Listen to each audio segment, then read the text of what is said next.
ለሊ ወደ ራሷ ተመልሳለች። ይክበር ይመስገን።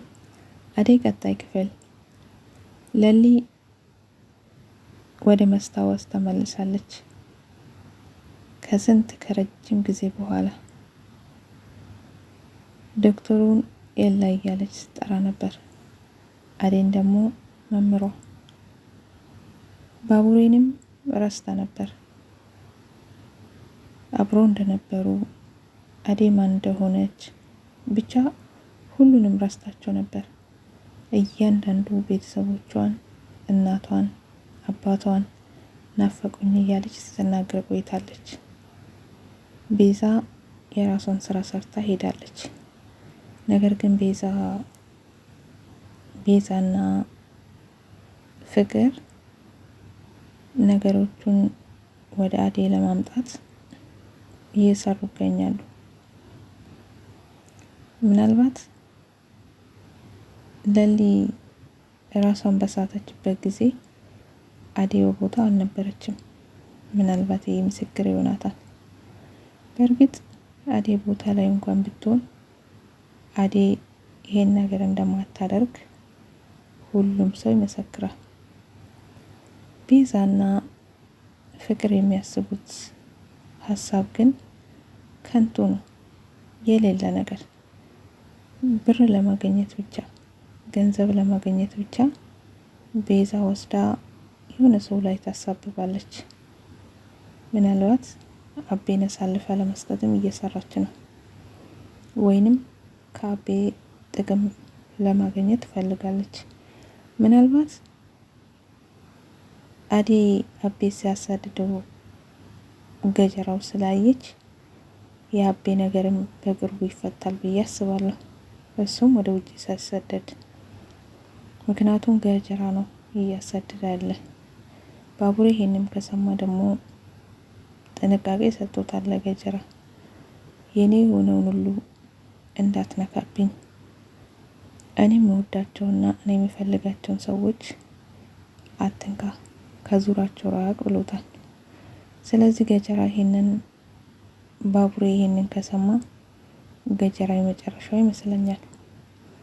ቤዛም በስተ መጨረሻ የእጇን ትከፍላለች ብዬ አስባለሁ። ለሊ ይክበር ይመስገን ራሷን አስታውሳለች። ምክንያቱም ዶክተሩ ጋር ነበረች። አስታውሺ ብሎ ብላትም ምንም ልታስታውሰው አልቻለችም። ነገር ግን መድኃኒት ሰጥተዋት አደይ ወደ ቤት ይዘዋት እንድትሄድ አድርጓት ነበር። መንገድ ላይ እየተጫወተች እየዘለለች ነበር። ባቡሬም አብሯት ነበር። ታዲያ በስተመጨረሻም ራሷን አሟት ወደቀች።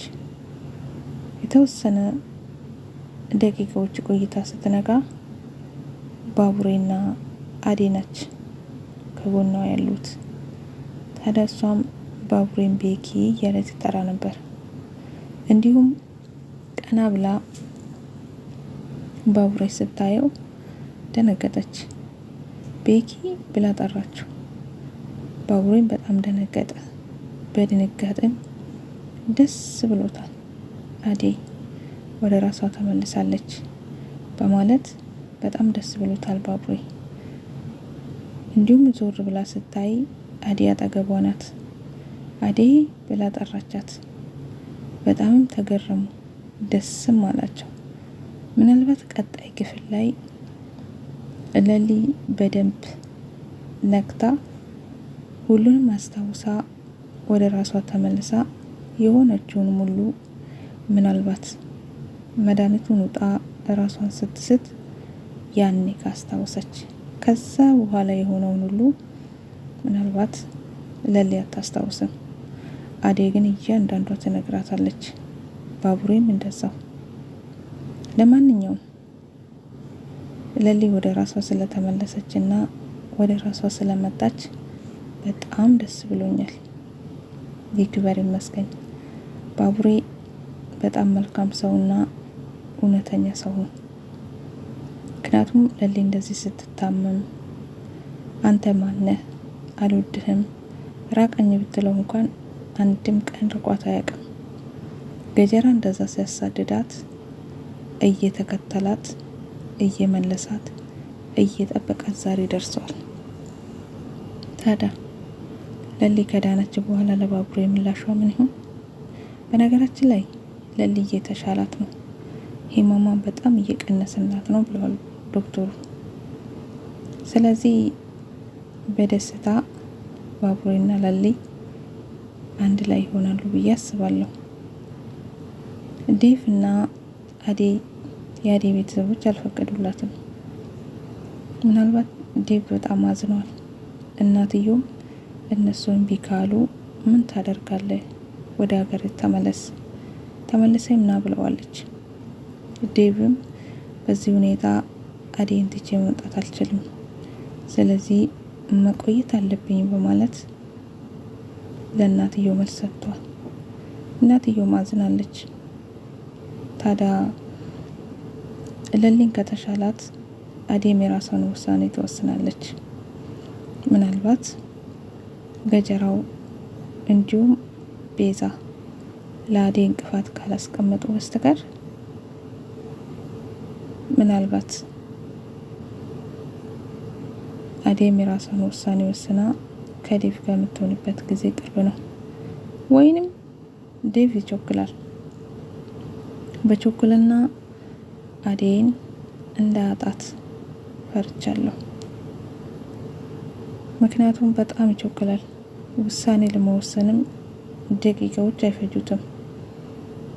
በጣም ያኮርፋል፣ ቶሎም ይናደዳል።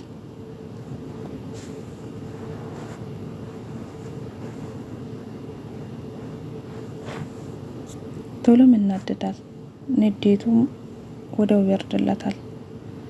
ታዲያ ኩርፋውንም ቶሎ ረስተው ወደ ራሱ ተመልሰው አይ ተናድጄ ስለነበረ ነው እባክሽን ይቅርታ አድርግልኝ በማለት አዴን ይጠይቃታል። እሷም ምንም ማለት አይደለም በማለት ነገሮቹን ታልፋለች። ስለዚህ መጨረሻቸው ምን ይሆን? መጨረሻቸው አንድ ላይ መሆን አለባቸው። ለሊዬ ተሽሏት ወደ ራሷ ከተመለሰች ምናልባት ሁለቱም ተስማምቶና ተረጋግቶ ነገሮችን እንዲያስቡ ታደርጋለች የማለት ሀሳብ አለኝ። ውድና የተከበራችሁ ቤተሰብ ቪዲዮን ከወደዳችሁ ላይክ አድርጉ፣ ሰብም አድርጉ። መልካም ቆይታ ይሁንላችሁ።